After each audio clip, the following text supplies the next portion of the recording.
Welcome back to the Granite State Debates with the candidates for governor, Joyce Craig and Kelly Ayotte. We're going to jump right back into the questions, starting with Ariel Metropolis. Mayor Craig, you've said that you want to, quote, ban the sale of weapons designed for war, including semi-automatic guns and high-capacity magazines. Our question is, what would you do with all the weapons, which would fall under this category, that Granite Staters already own? So, Ariel, thank you for the question. And you know, just yesterday, schools in Portsmouth were in a lockdown because they found a bullet on a school bus. And as I'm traveling around our state, I am hearing from parents who are worried about the safety of their kids when they're in school. So I have put forward a common sense, comprehensive plan to address gun violence in New Hampshire. It includes things like universal background checks, red flag laws, and preventing guns from being brought into schools. I want to make sure we're doing everything we can to keep guns out of hands of people who may hurt themselves or hurt others. I am not interested in taking guns away from responsible gun owners. But you know, my opponent, after 20 children were shot and murdered at Sandy Hook Elementary School, she was the only senator in all of New England to vote against universal background checks. We cannot trust Kelly Ayotte when it comes to protecting our families from gun violence. Senator, 30 seconds to respond. Ariel, I don't think she answered your question about what she would do with the people that actually own these firearms that are law-abiding citizens. But I will tell you this, as a former prosecutor, I want to make sure that criminals do not have guns. I supported efforts to enforce our gun laws in the United States Senate and also to strengthen the mental health piece, which I believe we still need to do here in New Hampshire when it comes to background checks. But I'll also respect the Second Amendment rights of law-abiding citizens in this state. Senator Ayotte, our question for you, heard Mayor Craig mention gun violence in schools. The reality at schools across New Hampshire is that kids and teachers now need to go through regular drills to try to prevent as many children as possible from getting killed if there's ever, God forbid, a mass shooting. The Sununu administration has already spent millions of dollars ramping up security at schools. So if you believe that stricter gun laws aren't the answer, what can you say to parents tonight that you will do as governor to prevent a tragedy from happening? Well, I understand this issue. My husband's a teacher, and as a parent, I think it's really important that our schools are secure, and so that training is important. And also the support for local law enforcement. We have to have more police officers in terms of school resource officers and support for our local law enforcement. But also, if you look at these incidences, at the heart of so many of them are mental health, and we talked about the mental health issue earlier. But we need to have early intervention. In the United States Senate, I supported the Mental Health First Aid Act, which also would have trained educators in schools and others how we see early signs of people who may be acting out, or that we can get involved early so that we don't have these types of incidences. This is very important, and certainly as a mother and the wife of a teacher, I want to make sure that our children are safe. Moving on to another topic now. Mayor Craig, you pointed to crime stats going down while you were the mayor of Manchester. Sometimes statistics don't tell the entire story. Recently, we spoke to the manager of a downtown business who said that they actually stopped calling the police for the problems that were occurring in front of their business because of how often those problems were happening and because the offenders were often released time and again, even after they were arrested. Also, they were afraid of retribution if that person returned. So as the leader of the state, would you confidently tell these business owners crime is down? Or is there a problem that can be addressed by changing state laws? So statistically, crime is down in Manchester in the time that I was mayor. And I partnered with the Manchester Police Department. You know, when I took office, crime rates in Manchester had been at historic highs. We got to work right away, implementing evidence-based solutions to address crime. We put forward the first gun violence prevention strategy in the city of Manchester. I hired more police officers, or funded more police officers than any time in the history of Manchester. And these police officers were on foot, building relationships with our businesses and with our community. We hired community health workers to address calls for service that were nonviolent in nature. But we need to work with our local community to ensure that we are meeting their needs. And so, you know, one of the things that you mentioned was bail reform. I advocated at the state level, again, with the chief of police for changes in the bail reform, because we did see the revolving door of criminals being released after they were arrested, which is absolutely wrong. So I was really pleased to see the bipartisan support and bill passed to make changes to that bail reform.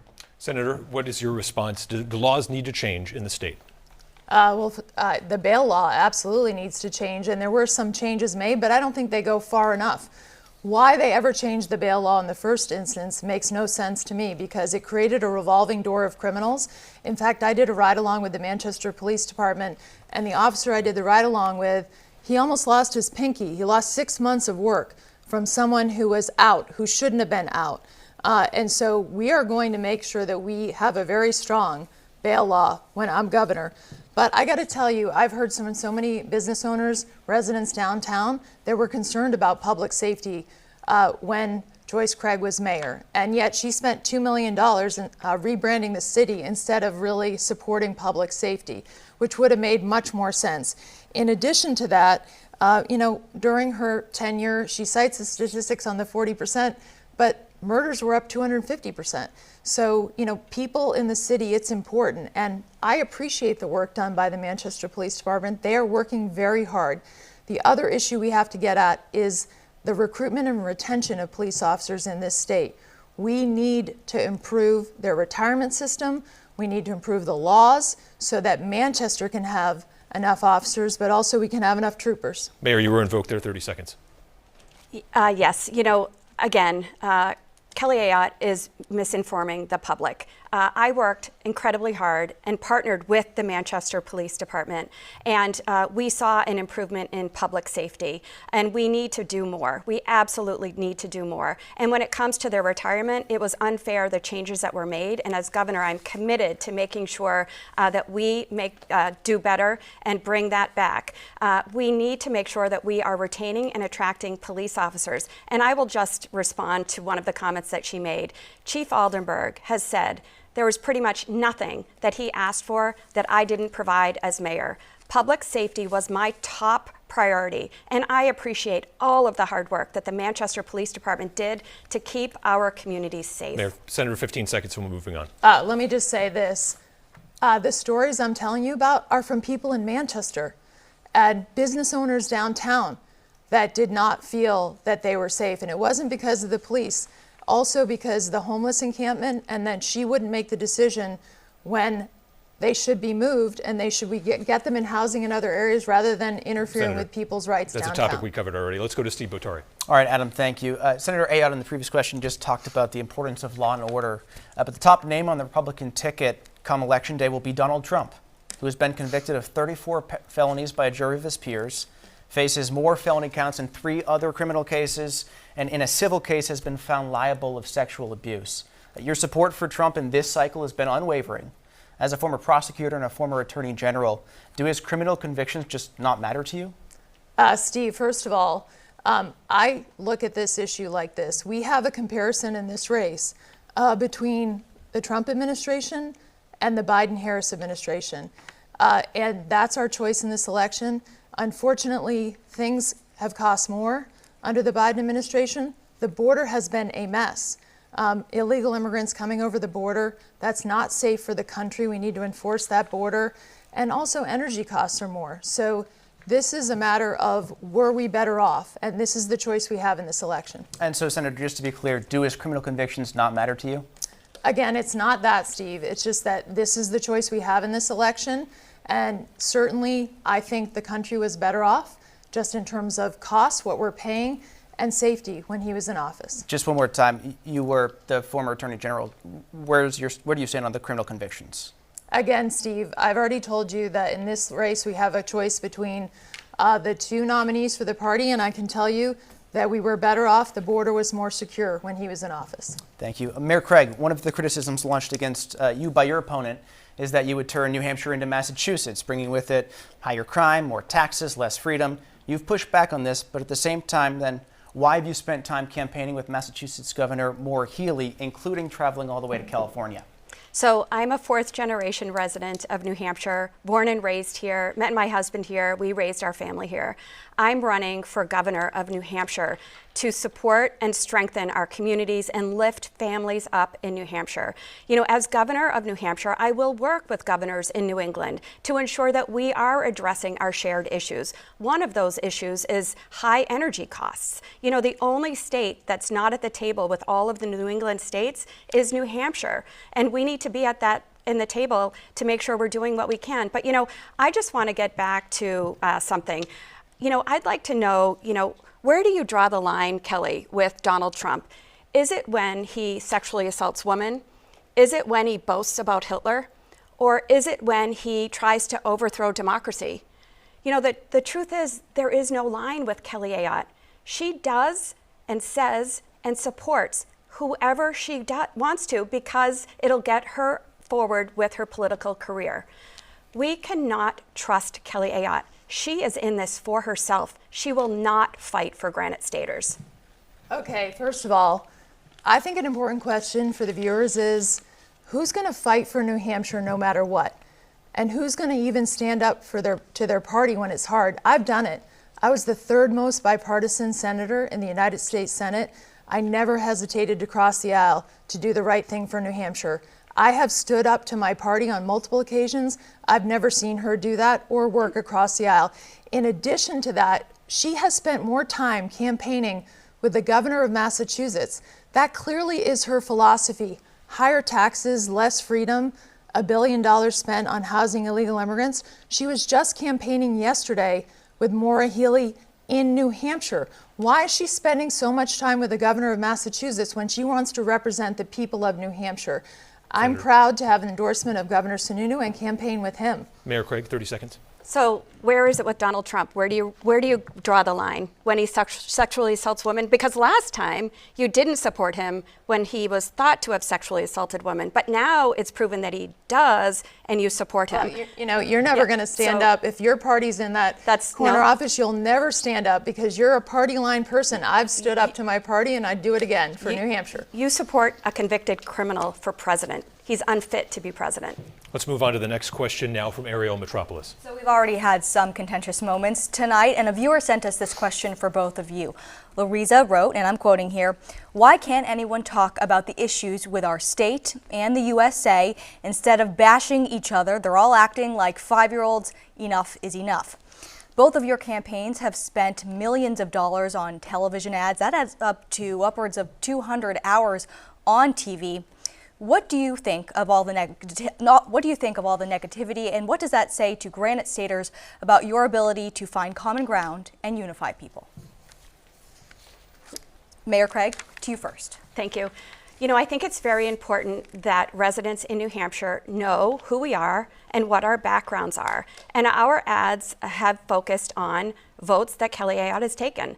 She's voted for a national abortion ban. She's voted to defund Planned Parenthood. She's on the board of Blackstone at a time when our state is dealing with a significant housing crisis, making millions and millions of dollars for herself when people cannot find a home in our state and in our country.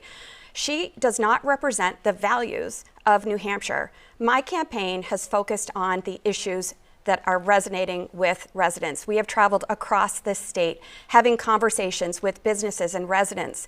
I've heard about how people can't afford housing, how they're worried about their reproductive freedom. They're concerned about public schools and the state not funding public schools, and the high cost of energy, and that we could make a change in that by investing in renewable energy and really saving our residents money. And that's what I'm focused on. And she's also interested in giving a massive tax break to millionaires like herself.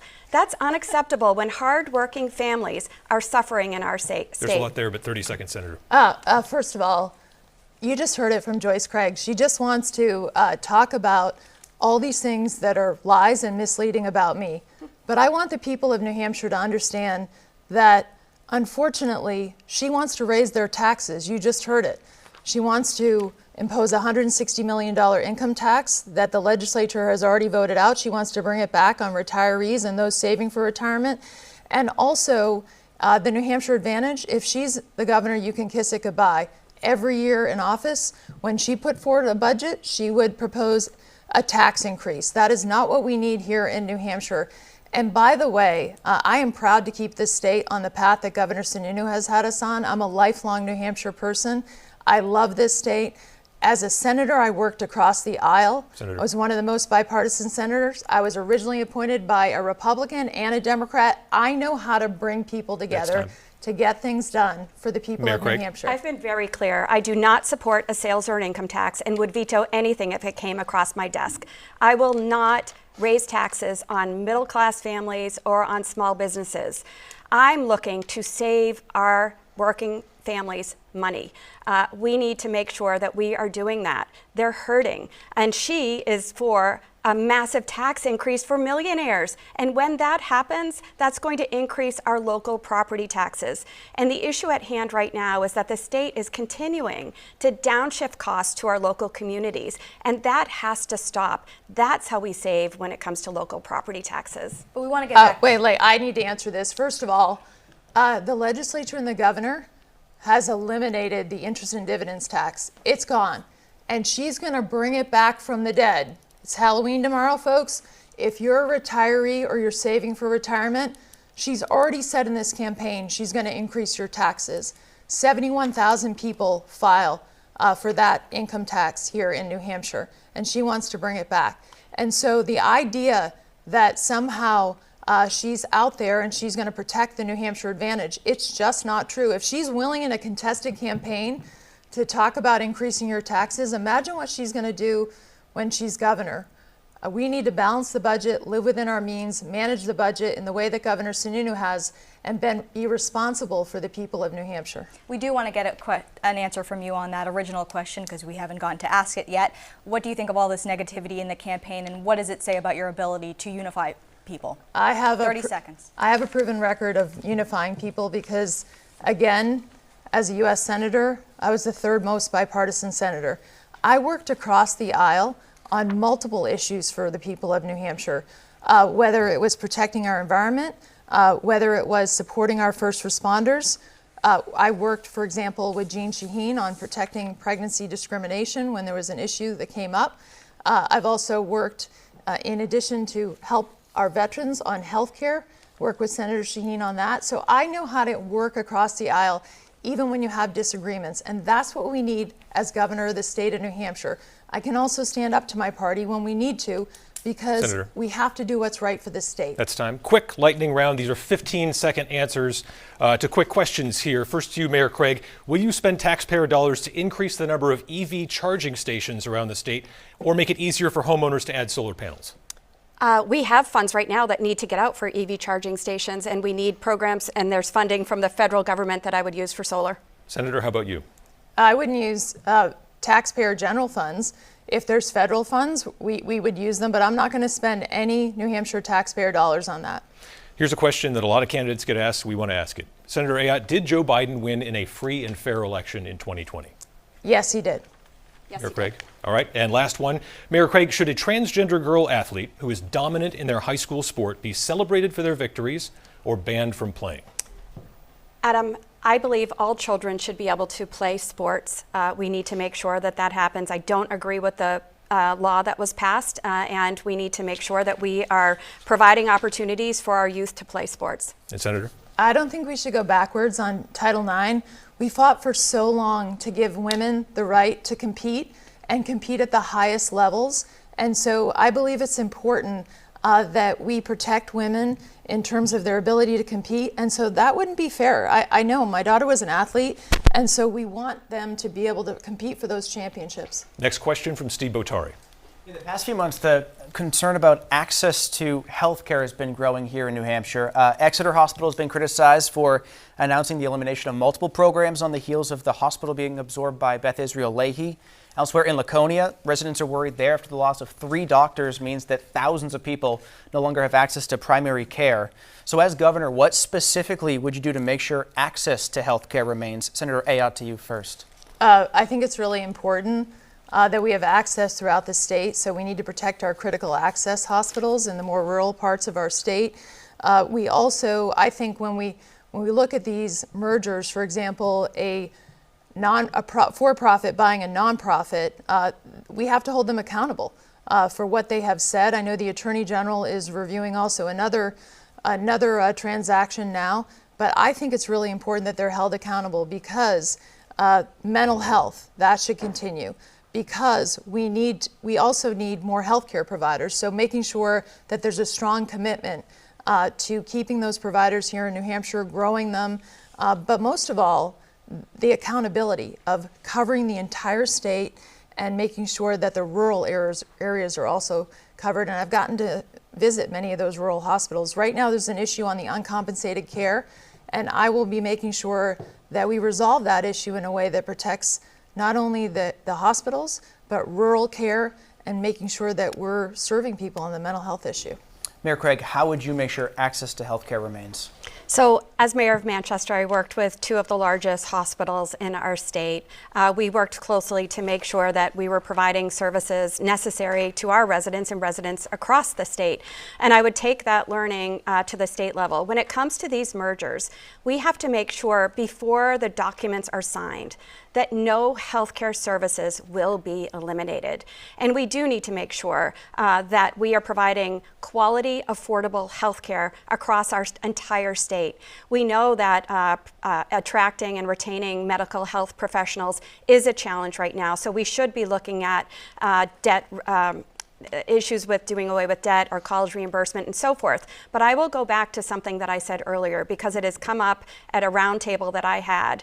The fact that the abortion ban in New Hampshire criminally and civilly holds doctors liable is preventing doctors from wanting to be here. That needs to be addressed. And my opponent is not willing to change that. It is having an impact on medical professionals wanting to be in New Hampshire because they can't provide potentially the services that are necessary, and that's wrong. Senator, will you change that part of the law? I've already said clearly before this has come up in other debates, if there is an issue, I haven't been made aware of one, I'll address it. This is important, and I want to make sure that people have access, and we need to make sure that the doctors know clearly that they're able to operate in this state, but also that we recruit new doctors and nurses. So there's some great programs that are happening, for example, at Riviera College, other places in the state on nurses and nursing. Those kinds of partnerships are critical as well. Next question from Ariel Metropolis. New Hampshire has been fighting the opioid and drug addiction crisis for about a decade. The state's current approach is to provide a centralized way to get addiction treatment, but that treatment in general has a low success rate, highly dependent on the person getting help. As governor, how will you specifically improve access and success for recovery? And on the enforcement side, do you believe in tougher penalties for fentanyl dealers and traffickers? Mayor Craig, to you first. So yes, this is something that we dealt with in Manchester, and as I mentioned, over the 6 years that I was mayor, we saw a decrease in opioid overdoses by 20%, but that's not enough. We have to be doing better. And from the work that I have done on the ground, I know that the Doorway program in our state is not as effective as it could be, and we need to make adjustments and use data to drive our decisions. So for example, in Manchester, the Doorway is located next to probation and parole, and it is not being used as much as it should be. We've advocated at the state level for it to be moved, and they haven't listened. It needs to be moved. And the Doorway program includes 1 month at a sober home. That's not enough. Evidence shows that an individual needs 5 to 6 months at a sober home to really be on a path to wellness. Instead, what we're seeing is a revolving door of people going in, not being able to afford it, they're homeless, they start using again, and it's unacceptable. We can be making some tremendous changes in these programs and doing so much better for the people that need our help. But I will tell you, Kelly Ayotte, when she was AG, she refused to prosecute Purdue Pharma, and then she took money from the Sackler family and Big Pharma for her campaign. We cannot trust her to address this opioid crisis when she profited off of Senator, it. 30 seconds. I would just say, as Attorney General of this state, I fought for prescription monitoring. Long ago, I wanted a state to get it in place sooner on opioids. I also fought for tougher penalties against drug dealers. In the United States Senate, I led the most major piece of legislation, the Comprehensive Addiction and Recovery Act. 2 Republicans and 2 Democrats led that legislation. We had $1 billion that we brought back on this issue, prevention, treatment, and recovery for the country. And I've also, as I look at this issue, I want to make sure that we put tougher penalties in place for these fentanyl dealers. And I want mandatory penalties because they're trafficking their poison into our state. And unfortunately, the consequences aren't as tough as they should be. That's time, Senator. And just to follow up specifically, Senator Ayotte, how will you improve success and access? Yes, and I will improve success in this way. I was at Hope for New Hampshire Recovery recently, and they're having a problem with licensing, making sure that they can get their professionals licensed quickly. We're going to streamline that process. I agree with the mayor. I don't think, and I've heard it from Mayor Rue as well, we should move the Doorways program in Manchester. It shouldn't be next to probation and parole if that's stopping people from going in. And also on the Doorways program, we do need to measure the outcomes and get the support. And I'm also worried about the rural areas of this state, especially, I was just in the North Country, of making sure that we're serving the entire state on this and getting people the help that they need so that they can recover. Okay, we want to ask one more question before final statements. It's on the aging population in the state. As of 2023, New Hampshire was tied with Vermont as the second oldest state in the nation. One analysis says by 2030, the number of adults over the age of 65 in the state is expected to be higher than the number of children, which means more people could be leaving the workforce than joining it. What is your vision to attract more young people to New Hampshire, Mayor Craig? Well, 30 seconds to respond to. This is quick. Thank you. I mean, one of the barriers right now is the high cost of in-state tuition, and I'm committed to working with the University Council to make sure we're doing everything we can to decrease those costs, because we know, and I can tell you from a personal story, my youngest daughter is in school in Boston because she got a better merit scholarship from a school there than she got from UNH. And when kids leave our state for college, they build relationships and they do their internships out of state. We need to make sure we're keeping them here and they're building their relationships here and the connections with work. Senator, question to you. I agree. We need to build more housing for the young people. We also need to keep recruiting excellent jobs here, like what's happening with the Army, the biotech jobs. We also need to enhance our community colleges. We have a big gap in the trades, and those partnerships with the high school, the community colleges, and so it's the university system is important, but making sure that we have more opportunities in the trades, HVAC, advanced automotive, and I want to invest more in that as governor, and also make sure you can transfer your credits easily between those systems. Okay, each candidate now has 60 seconds for a closing statement, and we begin with Senator Kelly Ayotte. Thank you so much for tuning in tonight. You have a very important choice in this election because you will decide the direction of New Hampshire in the next 2 years. The past 8 years under Governor Sununu have been very good for New Hampshire. We're leading the nation in so many ways. I will keep our state on the Sununu path and will work together to make New Hampshire even stronger by tackling our housing crisis, strengthening our mental health system, and improving education for all students. But my opponent, Joyce Craig, has a very different vision, and she wants to take us down a different path. She looks to Massachusetts and sees a better model for New Hampshire, with higher taxes and less freedom. That's why she spends so much time campaigning with the governor of Massachusetts. That's not New Hampshire. I believe New Hampshire is a beacon, not only for New England, but for the nation. And together we can make our great state even better. I respectfully ask for your vote on November 5th. Thank you so much. Mayor Joyce Craig with a final statement. Thank you, WMUR, and everyone who tuned in this evening. You know, we live in a state that is brimming with potential, but there is a lot on the line this election. I'm running for governor to strengthen our cities and towns and ensure that residents across our state have the opportunity to succeed. When I'm governor, we will make sure that New Hampshire is tackling this housing crisis so that our young people, our seniors, and our hardworking families can afford to live here. Like I did as mayor, public safety will be a top priority, and I will ensure that our first responders have the resources needed to keep our communities safe. We'll strengthen our public schools, increase job opportunities, and I will protect reproductive freedom because I trust women to make their own healthcare decisions. And we will do all of this without a sales or an income tax. You heard the discussion this evening. We cannot trust Kelly Ayotte to fight for Granite Staters. She is in this for herself. I am in this for you, and I ask for your vote. Thank you. Okay, if you missed any part of tonight's debate or want to share it with others, you'll find it on WMUR.com, our mobile app, and streaming on Very Local. We want to thank the gubernatorial candidates for being here tonight, and stay with us. We'll be right back with the candidates for the 1st Congressional District. That's right after this break.